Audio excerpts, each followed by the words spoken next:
डिम्पल जी, क्योंकि वो सांसद हैं, और क्या उनसे इस बारे में चर्चा, उनका कोई समर्थन? अदानी जी ने गलती की है तो छूटेंगे कैसे? क्यों इनमें दम नहीं है कि अदानी जी को सुमोटो केस बुक करें? तो ईडी क्या कर रही है, सो रही है क्या?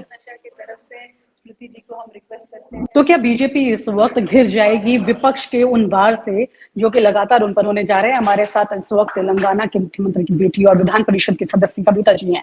कविता जी, आप दिल्ली में आकर के अब सरकार को घेरने की तैयारी कर रही हैं यहाँ पर, इसको मैं सीधा सीधा कह सकती हूँ? नहीं, सरकार को घेरने का कोई कोशिश नहीं है। महिला आरक्षण बिल काफी दिनों से कोल्ड स्टोरेज में है। 27 ईयर्स हो गए, 27 साल हो गया, तो मुझे लगता है इसको अभी तो आना चाहिए, लेके आना चाहिए, क्योंकि ये मोदी जी का वादा रह चुका है बोथ इन 2014 एंड 2019। तो मेरा रिक्वेस्ट यही है मोदी जी से, और हमारी प्रेसिडेंट जो भी महिला है उनसे भी यही रिक्वेस्ट है कि 2 सत्र बचे हैं, एक किसी ना किसी सत्र में ये बिल लगा दीजिए, क्योंकि आपका पूरा बहुमत है, बिल तो पास हो ही जाएगा। बस यही मेरा रिक्वेस्ट है। राष्ट्रपति वो महिला लेकर आते हैं, फाइनेंस मिनिस्टर महिला होती हैं, और कई अच्छी वक्ता उनकी नेता जो है महिला हैं, उसके बाद भी आपको ये आवाज उठानी पड़ रही है इस तरह से। क्या कमी आपको लगती है उनकी मंशा में? देखिए, नहीं, बीजेपी के सिर्फ मैं बीजेपी का बात नहीं कर रही हूँ, आप बीआरएस ही ले लीजिए, मेरे पार्टी ले लीजिए, कांग्रेस ले लीजिए, बीजेपी ले लीजिए, कहीं पे भी 33% सीट्स किसी पार्टी ने नहीं दिया। ओनली ममता दी या जयललिता जी जब थे तभी दिया है। यानी इसका मतलब ये है कि मन होना चाहिए नेता का देने के लिए। उड़ीसा की अगर हम बात करें, अगर ऐसा पॉसिबिलिटी नहीं है तो एटलीस्ट एक रूल होना चाहिए, एक लॉ होना चाहिए, बस उसी का हम मांग कर रहे हैं और कुछ नहीं। जब लॉ बनेगा तो सारी पार्टियां दे देंगे और सारे महिला आगे बढ़ेंगे। कहीं ऐसा तो नहीं है आपकी पार्टी इन दिनों एक नेशनल लेवल के फेस के तौर पे, मतलब अब एक नेशनल पार्टी का जो इमेज है और बहुत तेजी से, जिसे कहते हैं ना, बहुत एक वाइब्रेंट मोड में दिखाई दे रही है, उस सर्कल में तो नहीं आ जाएगी टॉप लिस्ट में कि देखिए इस वजह से आप ये चीजें सब हो रही हैं आगे? नहीं, देखिए, ये मुद्दा प्रॉमिस किया हुआ होता है, मोदी जी का मन है इसमें, बीजेपी का मन है, इसीलिए तो उन्होंने मैनिफेस्टो में लगाया 2 बार, 1 बार नहीं। तो इसीलिए हम बोल रहे हैं कि आपने जो वादा किया है बस उसको निभाइए और कुछ नहीं। 9 साल से, एक और बात विनीता जी मैं आपसे कहना चाहती हूँ, 1996 से लेके आज तक जितने भी प्रधानमंत्री आए हैं वो लगातार कोशिश करते रहे इस बिल को लाने का, सिवाय मोदी जी के, क्योंकि 9 साल हो गए इनको सत्ता में आके, एटलीस्ट बिल का ड्राफ्टिंग भी नहीं किया, एक कमेटी भी नहीं डाले, विपक्षियों के साथ एक मीटिंग भी नहीं लगाया। तो मेरा रिक्वेस्ट यही है कि प्लीज स्टार्ट द प्रोसेस, ये सेशन में नहीं तो नेक्स्ट सेशन में तो हो जाएगा, please start the process. Uttar Pradesh की 24 करोड़ की जो जनता है उसमें न्यूज में काफी देखा जाता है, और वहां पर आपकी भी एक बड़ी अच्छी गठबंधन की पार्टी, मैं कह सकती हूँ समाजवादी पार्टी, तो आपकी डिम्पल जी, क्योंकि वो सांसद हैं, और क्या उनसे इस बारे में चर्चा, उनका कोई समर्थन आपको?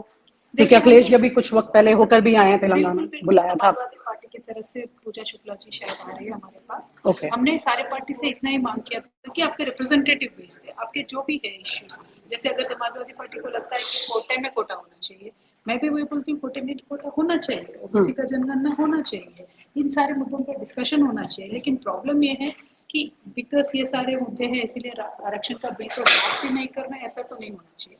बिल का ड्राफ्टिंग होना चाहिए, बाद में हमारे पास इतने सारे सोशल साइंटिस्ट हैं जिनको सामाजिक शास्त्रवेत्ता कह सकते हैं, वो हर एक चीज का हल निकालने का कर सकते हैं।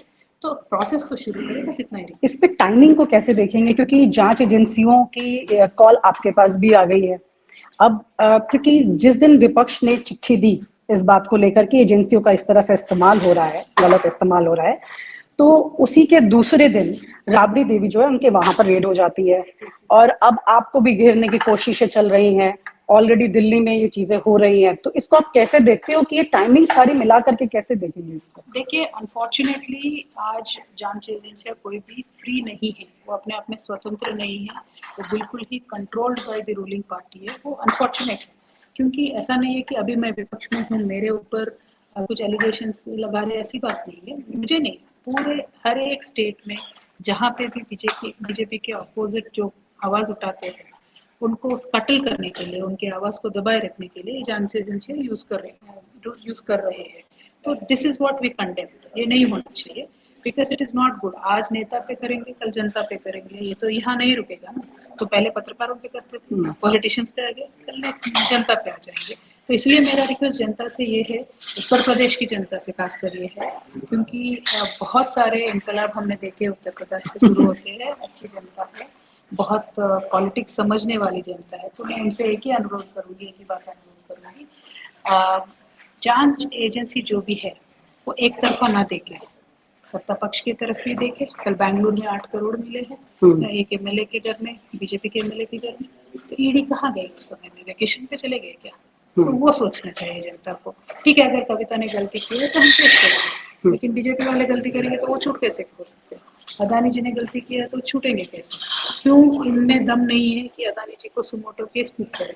38 एसेशियल कंपनीज फाउंड आउट किया है, लाखों करोड़ों का इन्वेस्ट हिंदुस्तान में आया है, तो ईडी क्या कर रही है?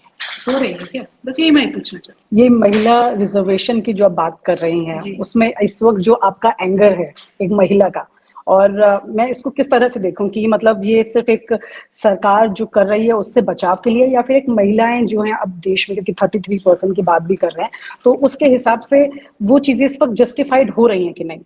देखिए, मुझे किसी से बचने का ये नहीं है। बचना तो चाहते हैं अदानी जी, बचना तो चाहते हैं DI संतोष जी, जो तेलंगाना की सीट पे उनके ऊपर केस हो गया तो भाग के चले गए, कोर्ट में गए, बोलेंगे हम नहीं आएंगे। तो अभी ईडी ने मुझे बोला है तो मैं तो जा रही हूँ, मैं कहाँ नहीं, मैंने पीछे नहीं हटी, मैं तो जाऊंगी, बराबर जाऊंगी। तो मेरा कहने का ये मतलब है, मैंने एक चीज तो किया है, ये इलेक्शन ईयर है, तो डेफिनेटली गवर्नमेंट पे दबाव डालना है, इसीलिए महिला आरक्षण का मुद्दा अभी मैंने उठाया है।